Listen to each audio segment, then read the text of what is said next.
मुलायम सिंह यादव बहुत सामान्य परिवार में जन्म लेकर राजनीति के शीर्ष स्तर तक पहुंचे। हालांकि उनकी सियासत यूपी के दायरे में घूमती रही, लेकिन लंबे समय तक राष्ट्रीय राजनीति में वो एक धुरी बनकर रहे। अजब है उनका सफर।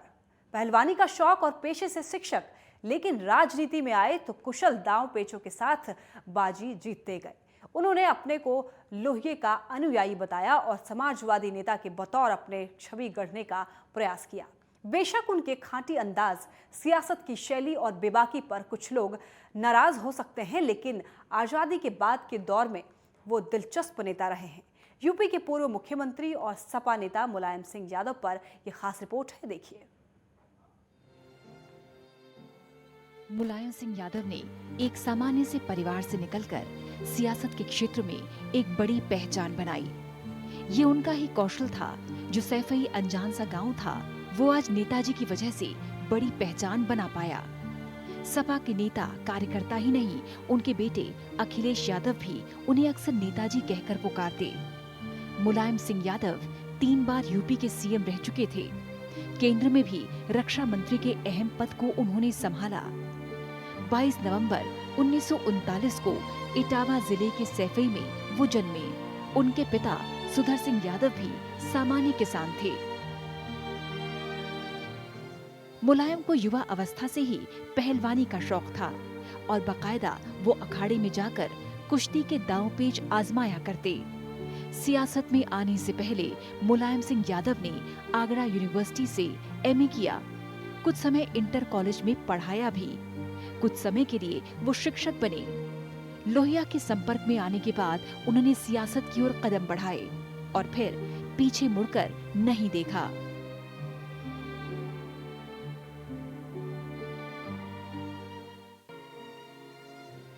मुलायम सिंह यादव के भाषणों में जहां समाजवादी सोच झलकती, वहीं किसानों से जुड़े मसले भी उन्होंने हर मंच पर बखूबी उठाए।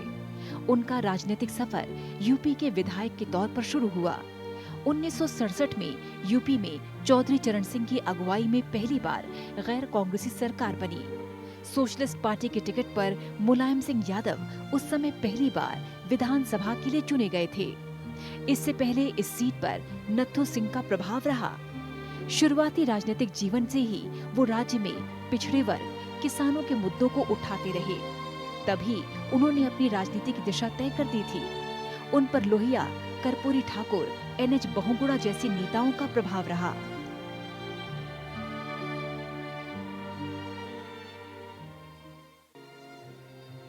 मुलायम सिंह यादव 1977 में जसवंत नगर विधानसभा की सीट पर जीत हासिल कर चुके थे। राम नरेश यादव की सरकार में मुलायम सिंह यादव राज्य मंत्री बने। यहीं से मुलायम सिंह का सियासी सफर तेजी के साथ आगे बढ़ता गया। एक समय चौधरी चरण सिंह के सहयोग से मुलायम सिंह विधान परिषद के लिए भी चुने गए। वो प्रतिपक्ष के नेता बने। 80 के दशक के प्रारंभ में वो लोकदल के यूपी राज्य के अध्यक्ष बने। वो दौर जब देश में बोफोर्स मामला तेजी के साथ उठा और देश में वीपी सिंह की लहर चली, तब यूपी में भी भाजपा के सहयोग से 1979 में मुलायम सिंह की सरकार बनी। लेकिन वो साथ लंबा नहीं चल सका। बीजेपी ने राम जन्मभूमि आंदोलन को समर्थन दिया और रथ यात्रा भी निकाली। इस घटनाक्रम ने राजनीति का नया मोड़ लिया। बीजेपी और मुलायम सिंह के बीच खटपट शुरू हुई।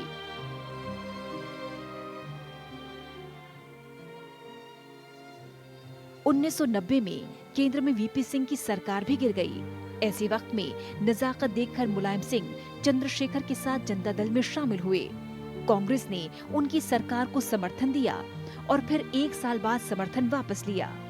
मुलायम सिंह के पास मुख्यमंत्री पद से इस्तीफा देने के अलावा कोई विकल्प नहीं था। मुलायम सिंह यादव ने 1992 में सपा की स्थापना की। साइकिल चुनाव लेकर इस पार्टी ने आने वाले समय में यूपी में अपना मजबूत जनाधार बनाया। साथ ही केंद्र की सियासत को काफी हद तक प्रभावित किया।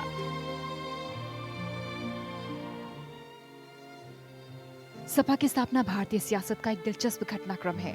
1989 से 1992 के बीच यूपी की सियासत में बहुत झंझावात आए। राजनीति की उथल-पुथल के बीच मुलायम सिंह ने महसूस किया कि समाजवादी समानता के नारे के साथ एक अलग सियासी पार्टी बनाई जाए। ऐसे समय उन्हें सुझाव दिया गया कि अकेले पार्टी बनाना उसे चलाना संभव नहीं होगा, लेकिन मुलायम सिंह का कहना था कि हम सब कुछ करते हैं, भीड़ जुटाने से लेकर पैसे का इंतजाम तक करने, निर्देश आदेश दूसरों का मानते हैं, हमें अब अपनी तरीके से चलना होगा। मुलायम की हट के सामने आखिर उनके समाजवादी साथियों को झुकना पड़ा। उन्होंने सपा से इस्तीफा दिया और 4 अक्टूबर 92 को सपा बनाने की घोषणा की। सपा का 5 अक्टूबर 92 को लखनऊ के बेगम हजरत महल पार्क में पहला राष्ट्रीय अधिवेशन हुआ। यहाँ पर कहा गया कि सपा समाजवादी समाज की धारणा पर विश्वास करती है, समानता के लिए काम करती रहेगी। ऐसे समय में सपा में जनेश्वर मिश्रा, कपिल देव सिंह, मोहन सिंह, बेनी प्रसाद वर्मा, बलराम यादव, आजम खान, शीतला प्रसाद, माता प्रसाद पांडे जैसे बड़े नेता शामिल थे। आज सपा अपने 29 साल का सफर पूरा कर चुकी है। इस दौरान सपा में उत्तर प्रदेश में कई बार सरकार बनाई। सपा के नेता केंद्र में मंत्री भी रहे। सपा का प्रभाव मध्य प्रदेश, महाराष्ट्र में भी रहा। भारतीय सियासत में सपा की अपनी अहमियत बनी रही। एक समय तो मुलायम सिंह यादव के प्रधानमंत्री बनने की भी चर्चा चली। गलबैया करने वाले साथियों ने साथ दिया होता तो सपा नेता को ये अवसर मिल जाता। लालू प्रसाद यादव और शरद यादव ने उनका साथ नहीं दिया। सपा को कई मोर्चों पर जूझना पड़ा। सपा पर सियासत में तुष्टीकरण का आरोप झेलना पड़ा। साथ ही उत्तराखंड आंदोलन में मुलायम सिंह यूपी के पहाड़ी क्षेत्र के लोगों के निशाने पर आ गए। उन पर आंदोलनकारियों पर दमन करने का आरोप लगा। ये भी कहा गया कि सपा नेता ने कुनबा परस्ती को बढ़ावा दिया, लेकिन इसके बावजूद मुलायम सिंह भारतीय सियासत में जुझारू, कर्मठ, दृढ़ नेता के रूप में जाने जाते हैं। उन्हें जमीनी संघर्ष करने वाले नेता के तौर पर माना गया। उनके व्यक्तित्व के कुछ गुणों की चर्चा हमेशा रहेगी। मुलायम सिंह यादव के बेटे अखिलेश यादव अब सपा के अध्यक्ष हैं और वो भी यूपी की अगुवाई संभाल चुके हैं।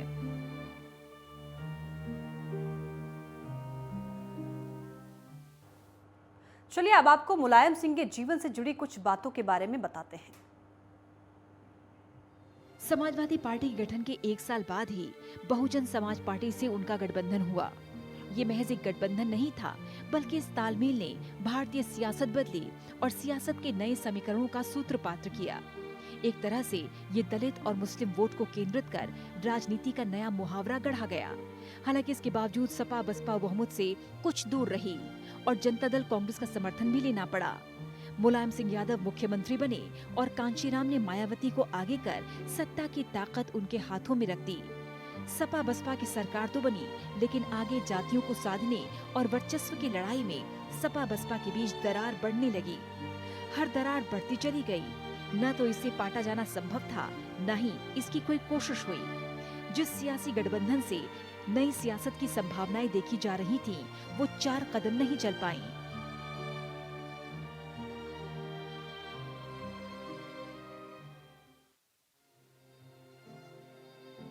मुलायम सिंह यादव लोकसभा के लिए 1996 में मैनपुरी से चुनकर आए। देवेगौड़ा सरकार में रक्षा मंत्री रहे। केंद्र की सियासत में वो पहली बार आए। केंद्र में वो पहली बार मंत्री बने।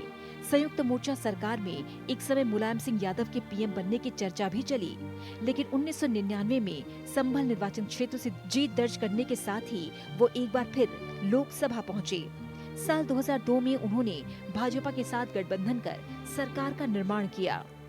2003 में बीजेपी इस गठबंधन सरकार से अलग हो गई और सभी निर्दलीय और बीएसपी के बागी विधायकों के समर्थन से मुलायम सिंह यादव तीसरी बार मुख्यमंत्री बने। 11 मई 2007 तक मुलायम सिंह यादव यूपी के सीएम रहे। मुलायम सिंह की अगुवाई में 2012 के चुनाव में सपा को पूर्ण बहुमत मिला। ये पहला अवसर था जब यूपी में सपा अपने दम पर सरकार बनाने की स्थिति में थी। मुलायम सिंह यादव के बेटे अखिलेश ने पूरे राज्य में सघन प्रचार कर विकास का एजेंडा मतदाताओं के समक्ष रखा था। इसका असर भी हुआ। अखिलेश की चुनावी सभाओं में भीड़ उमड़ी। सपा को जीत हासिल हुई तो मुलायम ने अखिलेश के हाथ में नेतृत्व सौंप दिया। पार्टी के बड़े नेताओं ने इस निर्णय को स्वीकार किया।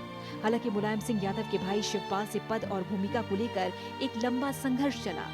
इसका असर आगे के चुनाव पर भी पड़ा। 2017 के चुनाव में सपा को भारी पराजय देखनी पड़ी।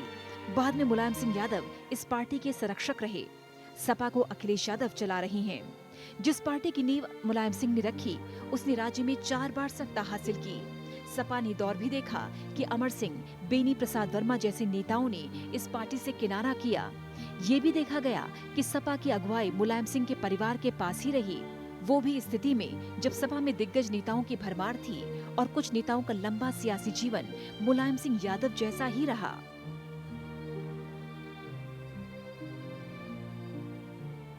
मुलायम सिंह यादव को बड़े विवादों में 2 प्रसंगों ने घेरा। 90 के दशक में राम जन्मभूमि मंदिर के स्थल के पास ही एक गली में सुरक्षा बल और पुलिस की गोली में बड़ी संख्या में लोग मारे गए थे और घायल हुए। कार सेवकों पर गोली चलने से मुलायम सिंह की सरकार सवालों के घेरे में आ गई।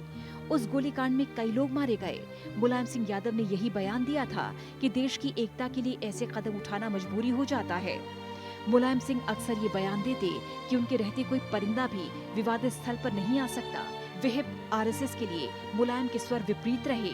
6 दिसंबर 1992 को जब बाबरी मस्जिद ढाही गई तो अल्पसंख्यक समाज कांग्रेस से खासा नाराज हो गया। केंद्र में कांग्रेस की सरकार थी। अल्पसंख्यक समाज का मानना था कि कांग्रेस ने कार सेवकों को रोकने के लिए अपने स्तर पर कुछ नहीं किया।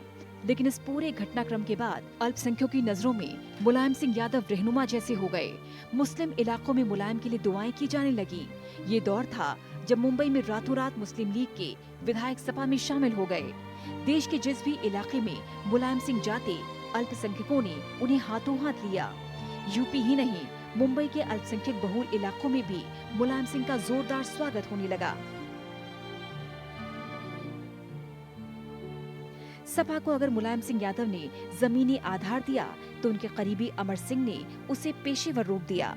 मुलायम अमर की यह करीबी इतनी ज्यादा थी कि खांटी समाजवादियों को चिंता होने लगी कि नेताजी पार्टी को कहां ले जा रही हैं। मुलायम अमर सिंह का साथ लंबा चला।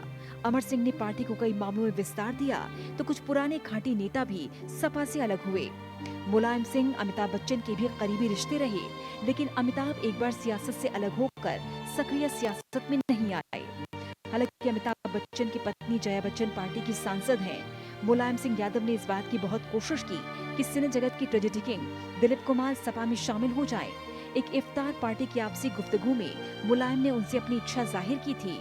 दिलीप साहब ने बहुत अदब के साथ ही कहकर उनका प्रस्ताव नकारा कि उनकी कुछ अपनी सीमाएं हैं। उत्तराखंड आंदोलन यूपी के पहाड़ी क्षेत्र में एक भावुक नारे के साथ शुरू हुआ।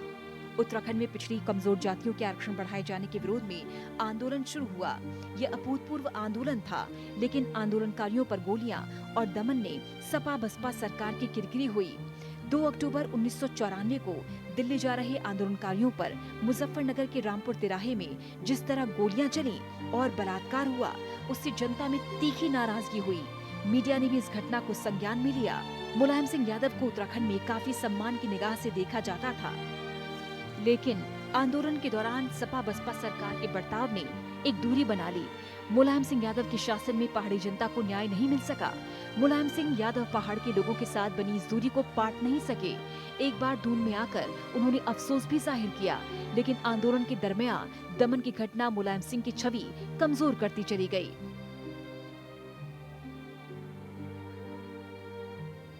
मुलायम सिंह यादव राजनीति के चतुर खिलाड़ी रहे। उन्होंने हमेशा अपने पासे साध कर फेंके।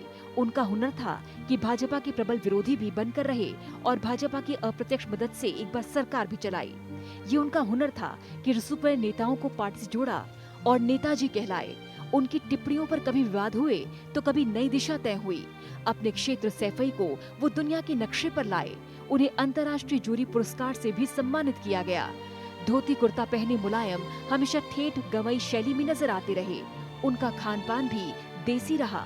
सुबह उठकर मट्ठे का एक गिलास पीना उनकी आदत में शुमार रहा। NH बहुगुणा की तरह उनकी भी खास विशेषता रही कि वो अपने कार्यकर्ताओं को वो नाम से पुकार लेते थे। एक बार किसी से मिल लेते तो उसे जिंदगी भर न भूलते। मुलायम सिंह यादव ने भारतीय राजनीति में अपनी खास जगह बनाई। वो निरंतर जूझने वाले नेताओं में रहे। खासकर यूपी की सियासत में उनका अपना दबदबा रहा। समाजवादियों से प्रेरित होकर उस रास्ते पर चलने की कोशिश में देखा भी गया कि उनके स्वयं में कुछ विरोधाभास है। खांटी नेता के तौर पर उनका सियासी आकाश और ऊंचा हो सकता था, लेकिन कुछ चुंबक उन पर चिपक गए। तब भी आज के परिदृश्य में ऐसे नेता बामुश्किल मिलते हैं जो गांव-गांव, कस्बे-कस्बे की समझ रखते हैं।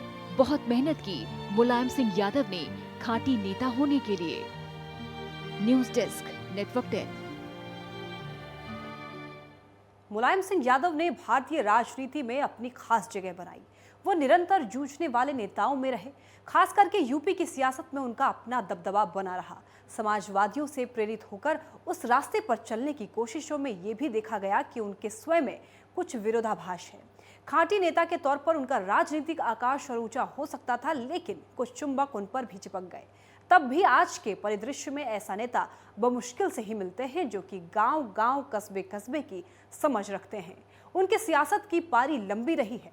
बहुत मेहनत की है मुलायम ने खांटी नेता होने के लिए।